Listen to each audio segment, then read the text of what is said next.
Dragon Emperor sees human waitress sing to his crying dragonling and his spirit. HFY Hub score 9.3 out of 10. I sit at my desk staring at spreadsheets for 8 hours a day, watching numbers blur together until my eyes literally sting. So when I find an escape that actually makes me sit up and ignore my buzzing phone, I know it's legit. This whole story is basically about a space waitress who stops an intergalactic incident by singing a lullaby to a terrified dragon baby while everyone else on the station is having a total panic attack. It's nuts. I was listening to this while pretending to audit some files, and I actually leaned so far forward in my cheap office chair that it popped and scared my cubicle neighbor. I loved it. The vibe here is just pure, concentrated empathy, and it hit me really hard because it reminded me so much of this half-feral calico cat that used to live in the parking garage of my apartment. I spent weeks, literally weeks, just leaving Tuna out and sitting frozen on the concrete until she finally realized I wasn't going to hurt her, and that same kind of quiet, stubborn patience is exactly what Maya uses here. She just waits. She's gentle. It works. I think the characters completely sell this because I got to see this massive, terrifying dragon emperor who can vaporize planets, but he's completely helpless when his kid throws a tantrum, which I thought was honestly hilarious. Maya is the classic underdog just trying to pay her brother's medical bills, and I love how she remixes the badass human trope by being a badass of kindness instead of just shooting lasers at aliens. By the time the pirate attack happened, and she literally threw herself over the baby dragon to protect him, my coffee had gone totally cold because I completely forgot to drink it. I highly recommend this because I constantly look for cozy sci-fi that delivers a massive emotional gut punch. At the end of the day, it's just a perfect escape from the daily grind. Number 1, Accessibility Barrier, 9 out of 10. I had zero trouble getting into this universe, which is amazing because I hate reading massive info dumps when I'm just trying to survive my lunch break. Number 2, Character Cred, 10 out of 10. I totally bought Maya's struggle to pay for her brother's medicine, and I really felt for the Emperor not knowing how to comfort his kid. It felt super grounded to me. Number 3, Closure Status, 10 out of 10. I left this feeling completely satisfied. I love that I got to see the whole empire change for the better just because of one waitress. Number 4, Dialogue Drip, 8 out of 10.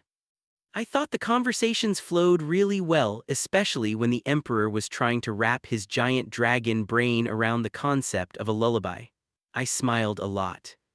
Number 5, Endgame Payoff, 10 out of 10. I was so hyped when the Emperor started singing at the end. I legitimately cheered at my desk. Number 6, Found Family Factor, 10 out of 10.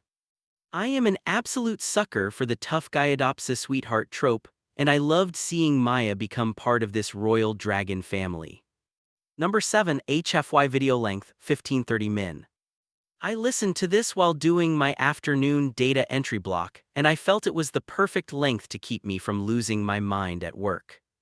Number 8, Logic Coagulation, 9 out of 10.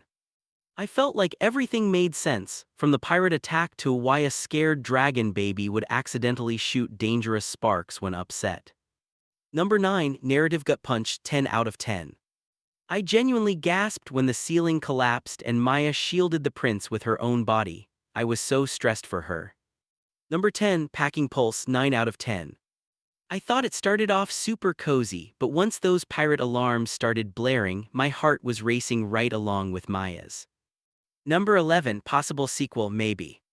I would honestly read a whole series about Maya just teaching human customs to a bunch of giant scary space dragons. I want more. Number 12, POV Perspective, 9 out of 10.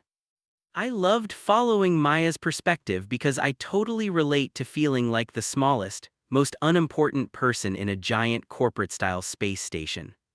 Number 13, The Human Edge, 10 out of 10. I think it's brilliant that human empathy is the superpower here. I get so tired of humans just being the best at shooting guns, so this was incredibly refreshing for me. Number 14, The Onion Factor Tearjerker Score, 8 out of 10. I definitely had to pretend I was rubbing dust out of my eye when I got to the part where the little dragon wrapped himself around her injured body. I almost cried. Number 15, Thematic Resonance, 10 out of 10. I really vibed with the message that true strength is about protecting people. It reminded me that kindness isn't a weakness, which is something I try to remember. Number 16, Trope Remix Score, 9 out of 10. I see the humans are space orcs trope all the time, but I love how this turned it into humans are space moms. It felt super unique to me. Number 17, Visual Bang per Buck 8 out of 10. I could perfectly picture the giant gold and black dragon ship and the sparking little prince in my head. I thought the descriptions were great. Number 18, Wholesomeness/Cozy rating 10 out of 10. I honestly felt like I was being wrapped in a warm blanket while reading this. I really needed this kind of positivity today. Number 19, World Building Vibe Check 9 out of 10. I thought the idea of a massive diplomatic space station with all these different aliens felt incredibly fleshed out. I want to visit the Stellar Garden restaurant. Number 20, Xenobiology Integration 9 out of 10. I thought the way the Dragonling sparks and chirps were described was super cool. I could totally see how their biology tied directly into their emotions. HFY Hub score 9.3 out of 10. Hope see you at the next HFY Hub video review.